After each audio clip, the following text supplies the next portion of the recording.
Warahmatullahi wabarakatuh. Kami dari kelompok Manajemen Investasi dan Pasar Modal ingin mempresentasikan tentang materi efek yang diperdagangkan di pasar modal. Sebelumnya, saya akan memperkenalkan anggota kelompok kami, yaitu saya sendiri, Siti Zahra Darmayati Ginting, Tri Rahayu Ramadhani, dan yang terakhir yaitu Ria Maranata Siburian. Baiklah, langsung saja saya akan membuka presentasi ini.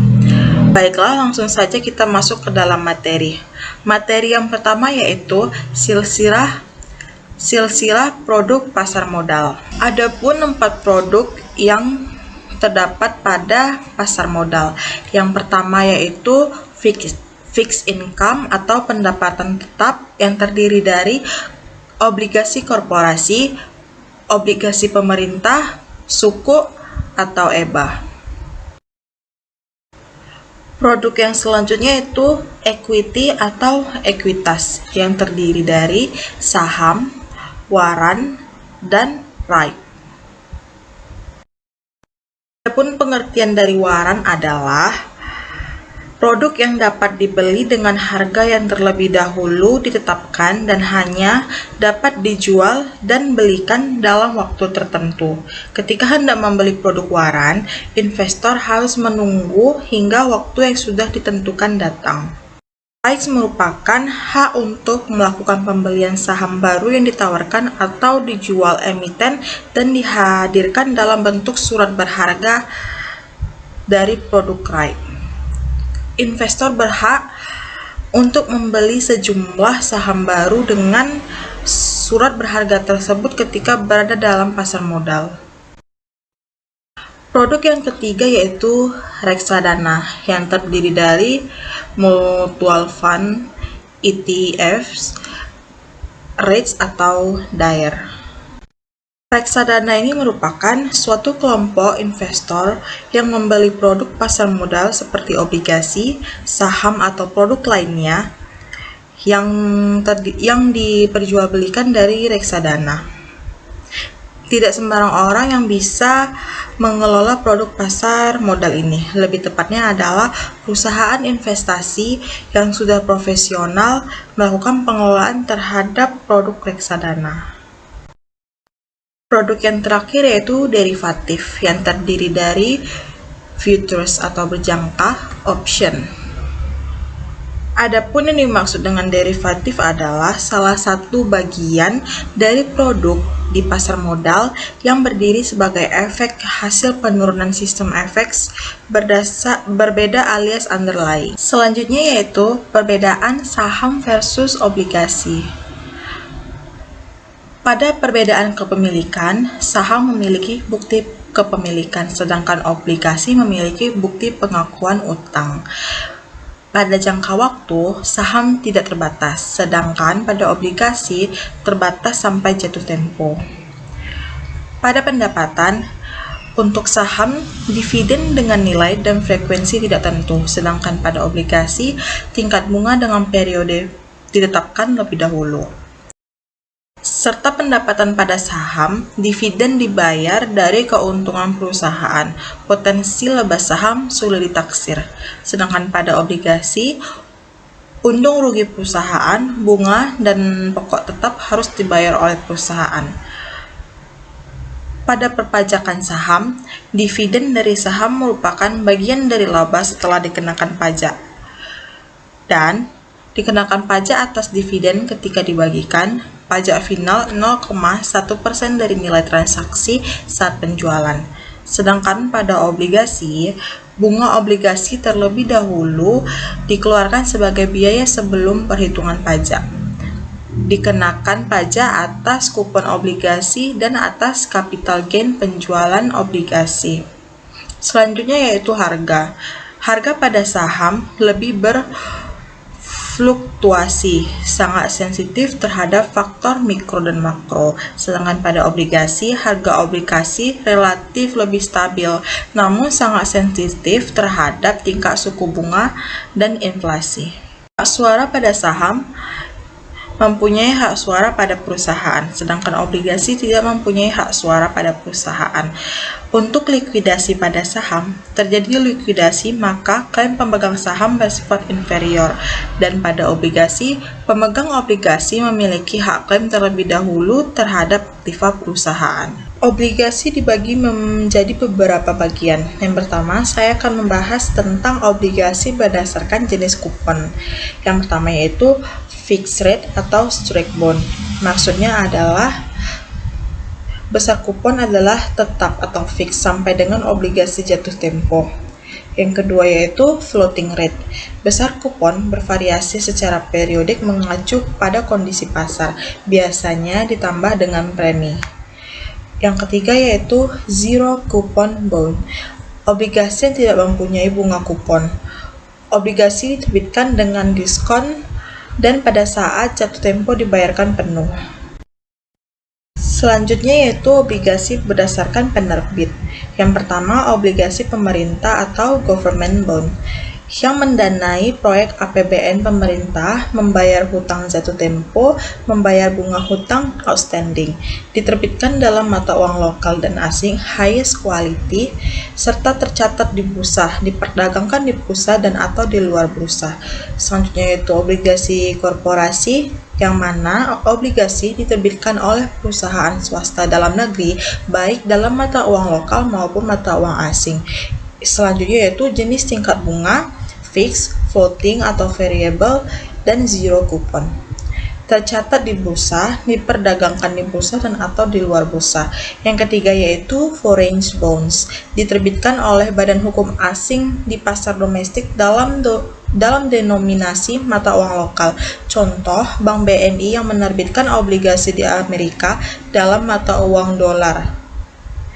Yang terakhir yaitu Eurobonds, didenominasikan dalam mata uang dolar Amerika atau mata uang lain dan dijual di luar negara yang mata uangnya digunakan untuk denominasi. Selanjutnya yaitu manfaat investasi obligasi. Yang pertama, kita mendapat kupon secara reguler hingga jatuh tempo. Yang kedua, capital gain dari pasar sekunder. Yang ketiga, hak klaim lebih dahulu apabila issuer bangkrut atau dilikuidasi. Yang keempat, yield yang lebih tinggi dibandingkan tabungan dan deposito. Yang kelima, fleksibilitas tinggi bagi issuer dalam penggunaan dana. Yang keenam, alternatif pendanaan yang relatif murah bagi perusahaan.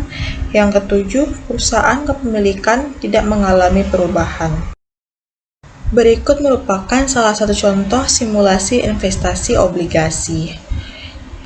Apabila investor membeli obligasi X dengan nilai sebesar 1 miliar rupiah dengan kupon tetap 10% PA yang sama dengan per tahun dan jatuh tempo selama 5 tahun, maka pendapatan yang akan diterima berupa bunga kupon 10% dikalikan dengan 1 miliar rupiah, maka akan menjadi bernilai sebesar 100 juta per tahun.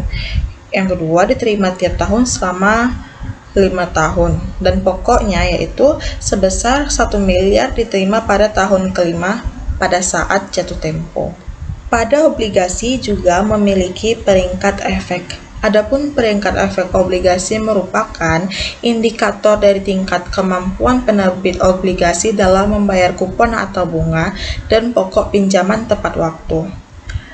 Penetapan rating obligasi dilakukan oleh lembaga pemeringkat efek independen, misalnya Standard & Poor's, Moody's, dan Pevindo. Peringkat ini terbagi menjadi dua. Saya akan menjelaskan mulai dari yang paling bawah hingga yang paling atas. Yang paling bawah merupakan bagian dari speculative grades atau junk, yang mana termasuk lowest poor, extremely poor, very poor, poor, and questionable. Selanjutnya yang peringkat atas merupakan investment grades yang terdiri dari medium, good, excellent, dan highest quality.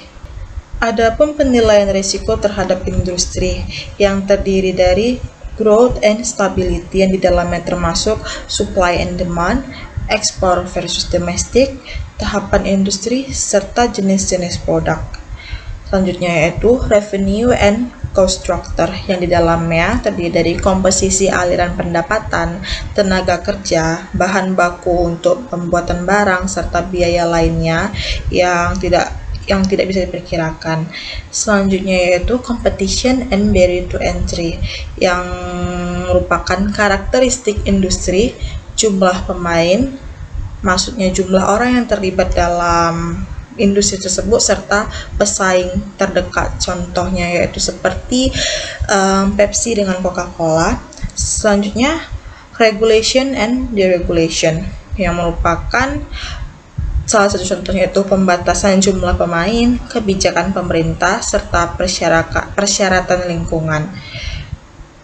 Selanjutnya yaitu financial profile yang termasuk dalamnya adalah analisis margin, arus kas, dan keuntungan. Berikutnya saya akan menjelas tentang penilaian risiko keuangan. Sebelumnya, risiko keuangan merupakan risiko yang dampak kerugiannya dapat dinilai atau diukur dengan uang. Risiko keuangan ini dapat dinilai melalui financial policy seperti rekam jejak, lindung nilai, struktur utang atau target keuangan, capital structure seperti utang jangka pendek versus jangka panjang, suku bunga tetap dibanding dengan suku bunga mengambang. Pada cash flow protection seperti likuiditas, solvabilitas, dan rentabilitas. Pada financial flexibility merupakan gabungan seluruh ukuran finansial untuk kesehatan keuangan perusahaan. Selanjutnya yaitu jenis-jenis saham. Saham terdiri dari dua jenis yaitu saham biasa atau common stock dan saham preferen atau preferred stocks. Adapun pengertian dari saham biasa adalah harga komersial yang berbentuk piagam atau sertifikat hak milik yang memberikan pemegangnya bukti atas hak-hak dan kewajiban menyangkut andil kepemilikan dalam hal laba suatu perusahaan tanpa batas. Saham biasa juga merupakan sekuritas yang mewakili kepemilikan dalam suatu perusahaan. Pemegang saham biasa memilih dewan direksi dan memilih kebijakan perusahaan. Bentuk kepemilikan ekuitas ini biasanya menghasilkan tingkat pengambilan jangka panjang yang lebih tinggi.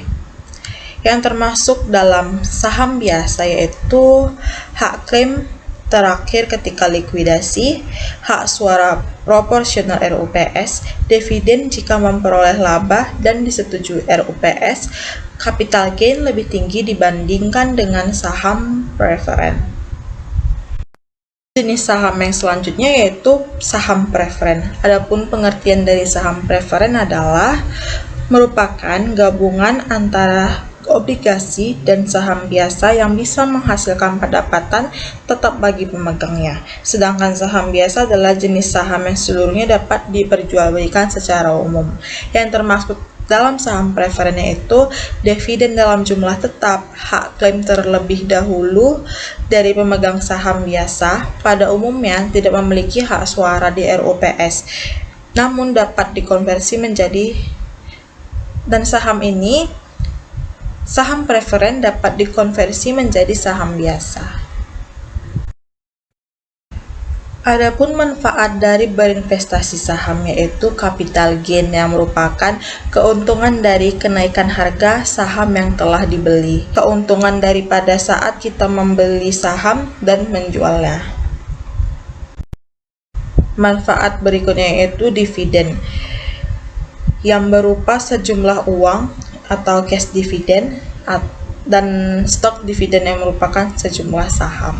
Kita pun diharuskan untuk menganalisa agar tidak salah membeli saham yang kita inginkan. Adapun pengertian dari analisa saham adalah upaya membedah dan menelaah saham perusahaan tertentu yang bertujuan untuk melihat serta menilai kinerjanya selama ini, sehingga calon investor bisa menentukan apakah saham pilihan mereka layak untuk dibeli atau tidak. Adapun dua cara untuk menganalisa saham, yang pertama yaitu fundamental, dengan cara mempelajari hal-hal yang berhubungan dengan kondisi keuangan suatu perusahaan, serta mencakup analisa ekonomi, analisa industri, dan analisa laporan keuangan perusahaan. Cara yang kedua yaitu cara teknikal, yaitu memprediksi tren suatu harga saham dengan cara mempelajari data-data transaksi melalui harga dan volume. Berikut merupakan top 20 in market capitalization yang diambil pada tahun 31 Januari 2017. HM Sempurna Tbk berada pada posisi pertama dengan market capitalization dalam rupiah sebesar 447,82 triliun. Sedangkan pada top 20 in trading value yang datanya diambil pada 31 Januari 2017, Bumi Resources Tbk menguasai peringkat pertama dengan value of transaction sebesar 8,84 triliun rupiah. Berikutnya yaitu indeks harga saham. Indeks dihitung dengan menggunakan metode rata-rata tertimbang sesuai jumlah saham yang tercatat. Caranya yaitu indeks sama dengan nilai pasar dibagi nilai dasar dikali dengan 100. Nilai pasar merupakan kumulatif jumlah saham tercatat yang digunakan untuk perhitungan indeks dikali dengan harga pasar. Nilai pasar biasa disebut juga kapitalisasi pasar.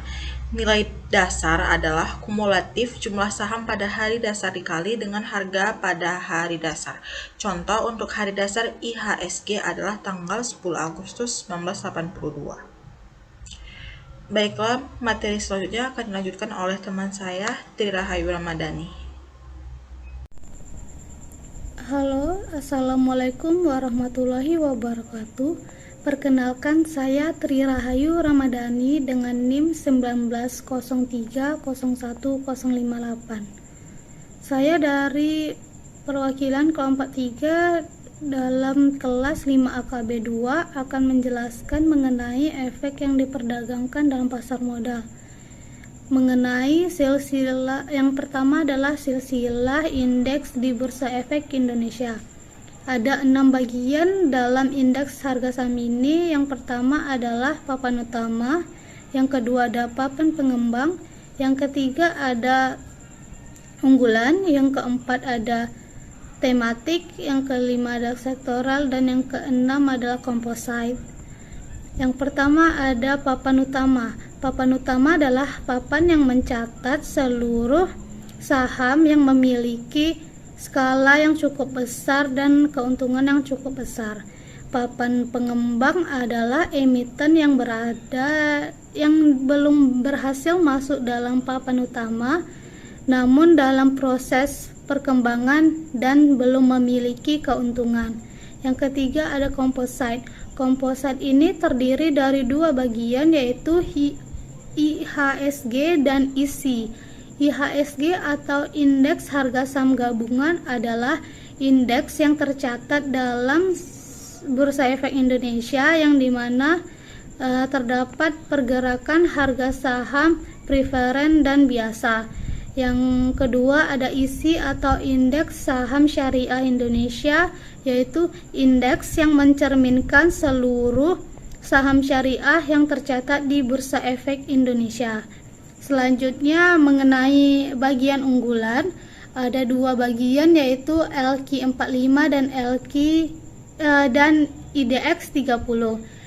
LQ45 ini adalah indeks pasar saham yang ada di Bursa Efek Indonesia yang dimana terdiri dari 45 perusahaan yang memenuhi sebuah kriteria dalam Bursa Efek Indonesia.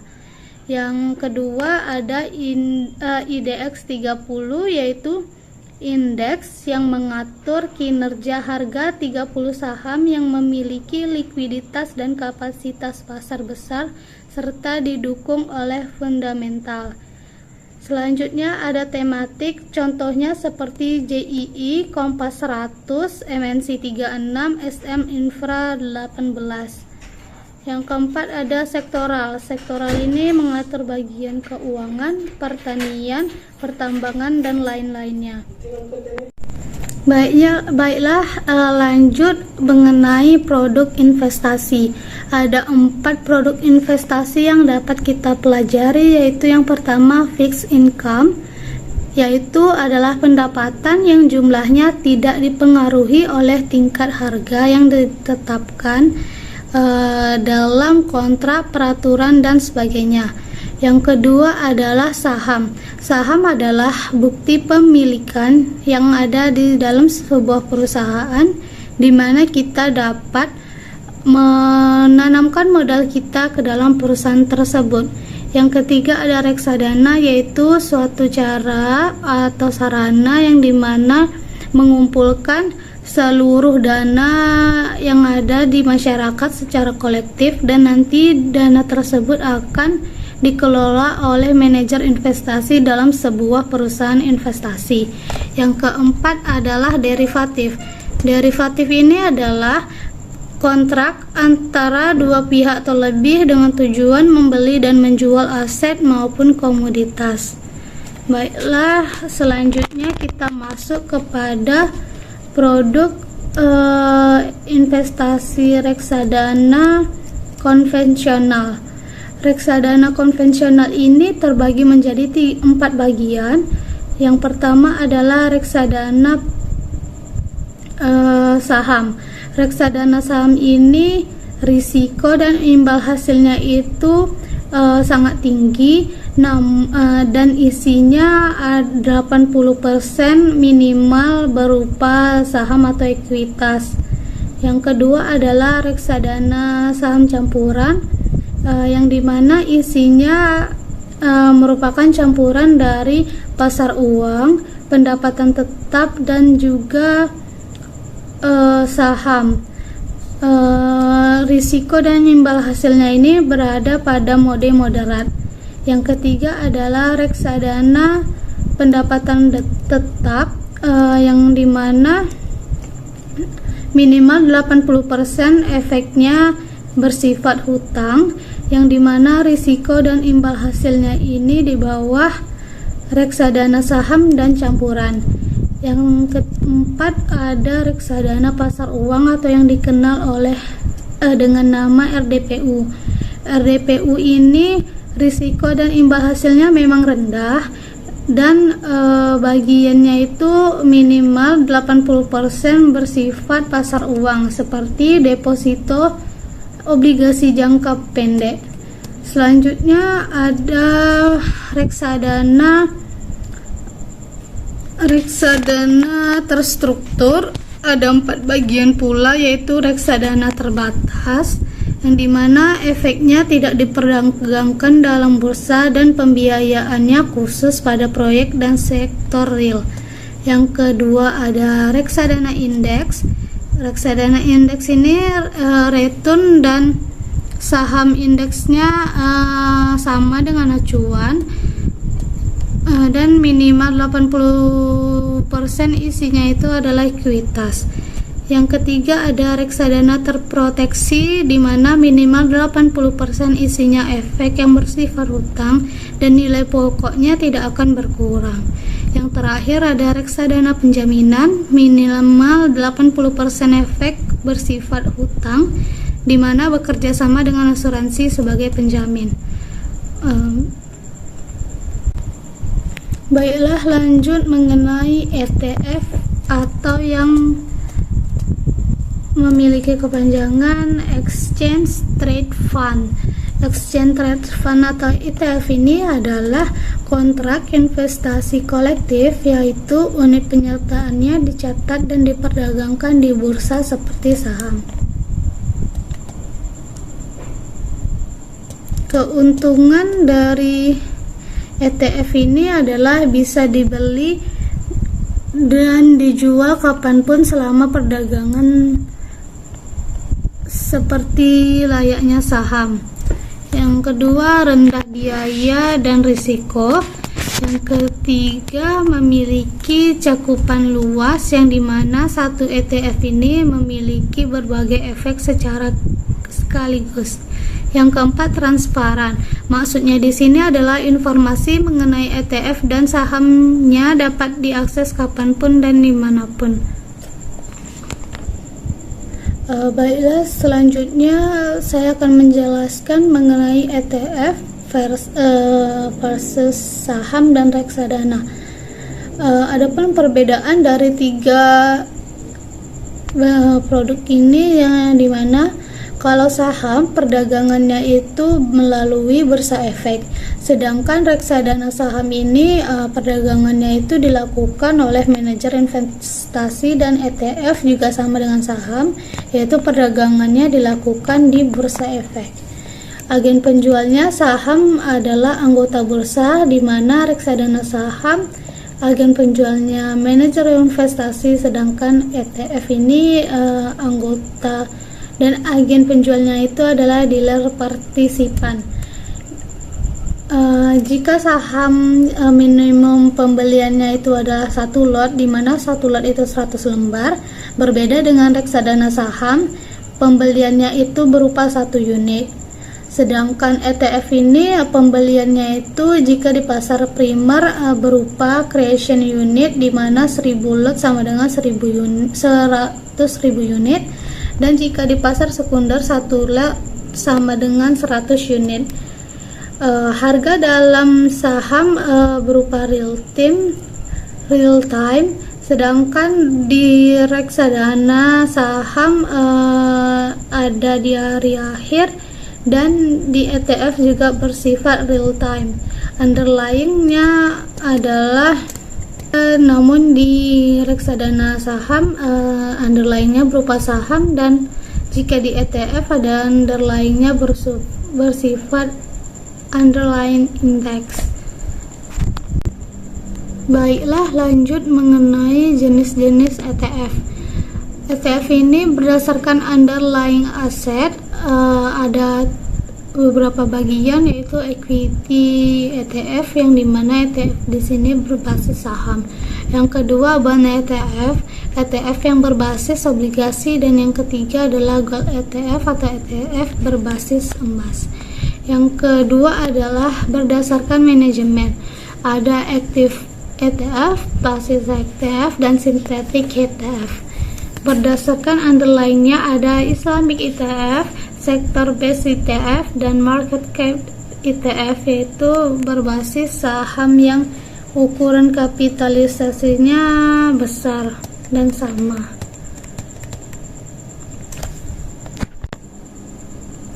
Baiklah, mengenai ETF yang tercatat di Bursa Efek Indonesia, yang pertama Premier ETF LQ 45 RLQ 45X, di mana launch date-nya adalah 19 Desember 2007.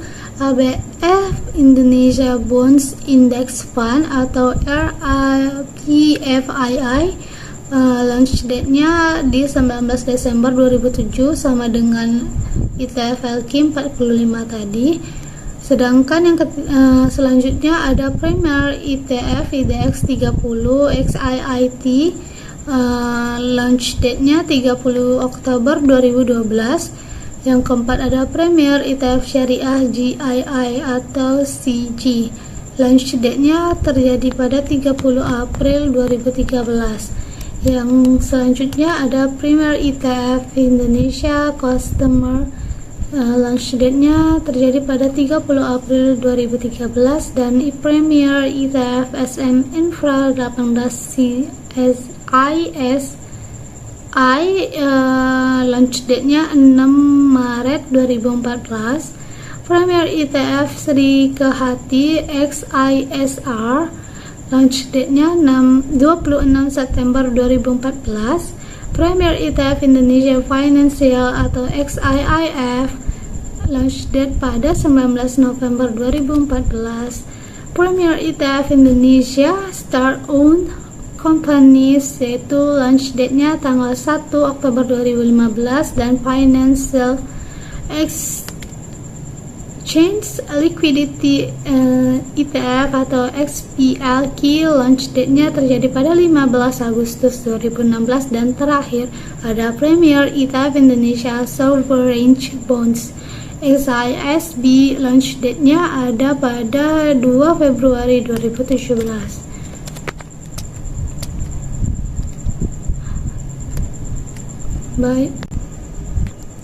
Baiklah, lanjutan mengenai ETF tadi.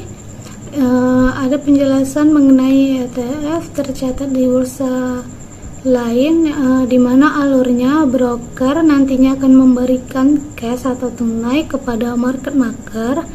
Market maker kemudian meneruskan cash tersebut kepada Bursa Efek Indonesia.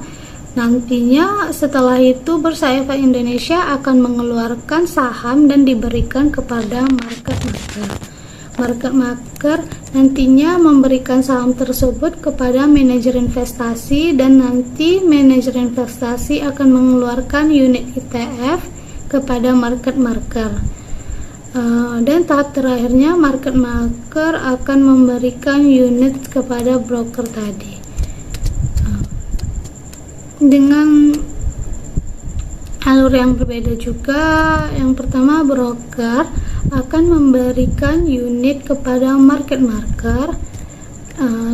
Market maker akan menurunkan dan meneruskan unit ETF yang diberikan broker tadi kepada manajer investasi.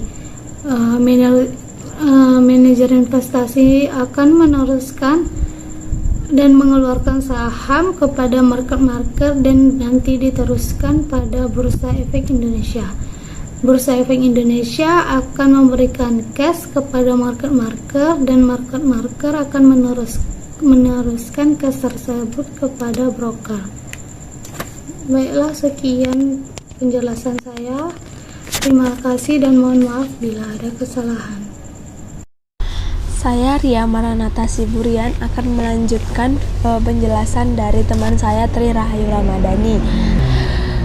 Pengertian indeks future. Kontrak berjangka. Kontrak berjangka adalah suatu perjanjian yang mewajibkan para pihak untuk membeli atau menjual sejumlah underlying pada harga dan dalam waktu tertentu di masa yang akan datang. Kontrak berjangka indeks LQ45, di mana suatu janji untuk menjual atau membeli kontrak indeks efek LQ45 dengan penyelesaian di waktu yang akan datang, yang mewajibkan setiap pihak mampu untuk memenuhi perjanjian tersebut pada saat jatuh tempo.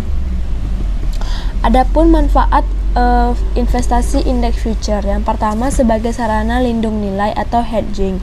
Kerugian investasi pada saham yang menyerupai indeks portofolio atau ETF dapat dikompensasi dengan keuntungan pada kontrak. Yang kedua, potensi keuntungan yang saat bears maupun bulls. Jika investor memperkirakan harga berpotensi naik, maka investor dapat mengambil posisi buy. Sebaliknya, apabila perkiraan harga akan berpotensi turun, maka investor dapat mengambil posisi sell. Yang ketiga, leveraging. Dengan modal terbatas menghasilkan potensi keuangan yang sama bahkan lebih besar daripada investasi pada saham. Selanjutnya saya akan menjelaskan pengertian option.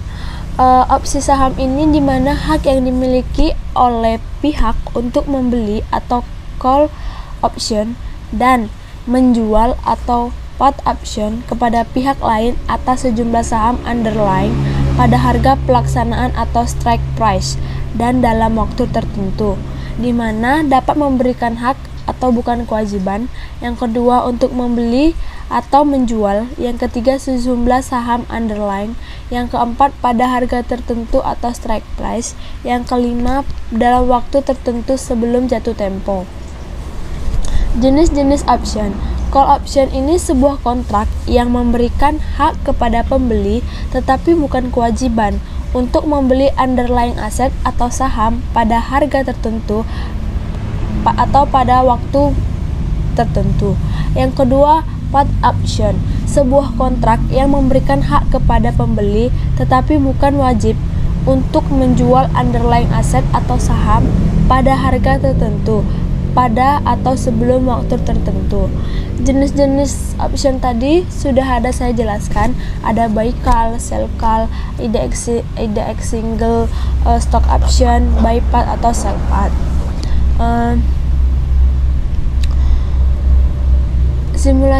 Selanjutnya simulasi buy call.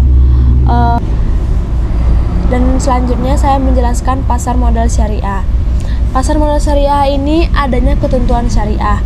Yang pertama, investasi di bursa efek dianggap sesuai syariah apabila hanya melakukan jual beli saham syariah. Lalu yang kedua, tidak melakukan transaksi yang dilarang secara syariah. Yang kedua, saham yang sudah dapat dibeli dapat ditransaksikan pada hari yang sama, meskipun secara administrasi baru diterima H+ berdasarkan prinsip akad hukmi. Yang ketiga, mekanisme perdagangan saham di Bursa Efek Indonesia menggunakan akad bai al-musmawah. Selanjutnya, Indeks Saham Syariah Indonesia atau ISSI terdiri dari seluruh saham syariah tercatat yang masuk ke dalam daftar efek syariah yang dikeluarkan oleh OJK. Yang kedua, diluncurkan pada bulan Mei tahun 2011. Untuk Indeks Saham Syariah Indonesia ini adanya tidak melakukan kegiatan usaha yang dilarang secara syariah tercatat di Bursa Efek. Rasio hutang berbasis riba terhadap total aset kurang dari sama dengan 45%. Rasio pendapatan non halal terhadap total pendapatan kurang dari sama dengan 10%. Terdiri dari 30 saham syariah yang paling besar dan paling liquid yang tercatat di Bursa Efek Indonesia, di mana itu diluncurkan pada tahun 2000. Selanjutnya saya akan menjelaskan reksadana syariah pertama itu pada saat tahun 1997.